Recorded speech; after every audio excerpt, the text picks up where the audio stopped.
શારદીય નવરાત્રિની ભક્તો ખૂબ જ આતુરતાથી રાહ જોતા હોય છે. દેવી માતાના ભક્તો આખું વર્ષ રાહ જોતા હોય છે કે દેવી દુર્ગા ક્યારે પૃથ્વી પર આવશે.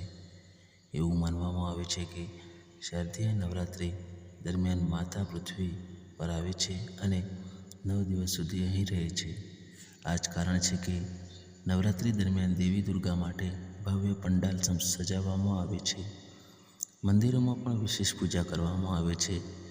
એટલું જ નહીં, લોકોએ માતા દુર્ગાને આવકારવા શાશ્વત જ્યોત પ્રગટાવવા અને 9 દિવસ સુધી માતા દેવીની વિધિવત પૂજા કરવા માટે તેમના ઘરોમાં કળશની સ્થાપના પણ કરી છે. આ વર્ષે શારદીય નવરાત્રિ 3 ઓક્ટોબરથી શરૂ થઈ રહી છે અને 12મી ઓક્ટોબરે દુર્ગા વિસર્જન સાથે સમાપ્ત થશે. દુર્ગા વિસર્જનની સાથે શારદીય નવરાત્રિના છેલ્લા દિવસે વિજયાદશમી એટલે કે દશેરા પણ ઉજવવામાં આવે છે. શારદીય નવરાત્રિ અશ્વિન માસના શુક્લ પક્ષની પ્રતિપદ તિથિથી શરૂ થાય છે. દેવી માતાને પ્રસન્ન કરવા માટે ભક્તો વિવિધ ઉપાયો અપનાવે છે.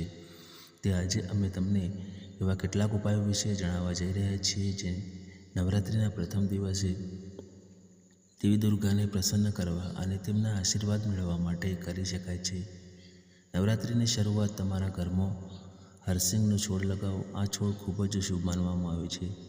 નવરાત્રિ દરમિયાન હરસિંગનું વૃક્ષ વાવવાથી ઘરમાં સુખ શાંતિ અને સમૃદ્ધિ આવે છે.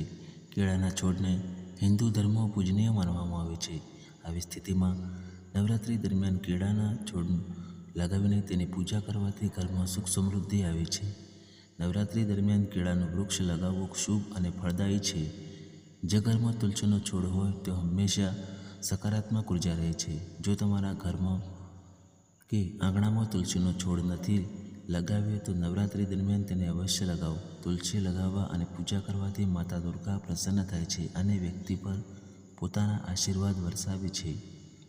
શારદીય નવરાત્રિ પ્રથમ દિવસે શંખ પુષ્પીનો છોડ વાવો તેમજ નવરાત્રિ દરમિયાન પૂજા દરમિયાન માતા દુર્ગા ચરણોમાં શંખ પુષ્પી ફૂલ ચડાવો. એવું કહેવાય છે કે મા દુર્ગાને આ ફૂલ અર્પણ કરવાથી ભક્તોની તમામ મનોકામનાઓ પૂર્ણ થાય છે. દેવી દુર્ગાને લાલ ગુલાબ ફૂલ ખૂબ જ પ્રિય છે. નવરાત્રિ દરમિયાન દેવી માતાને લાલ ગુલાબનું ફૂલ ચોક્કસ ચડાવો. માતા તમારી બધી મનોકામનાઓ જલ્દી પૂરી કરશે. આ સાથે નવરાત્રિ દરમિયાન તમારે તમારા ઘરમાં લાલ ગુલાબના ફૂલનો છોડ પણ જરૂર લગાવવો. ઘરમાં હંમેશા શાંતિ અને સમૃદ્ધિ બની રહેશે.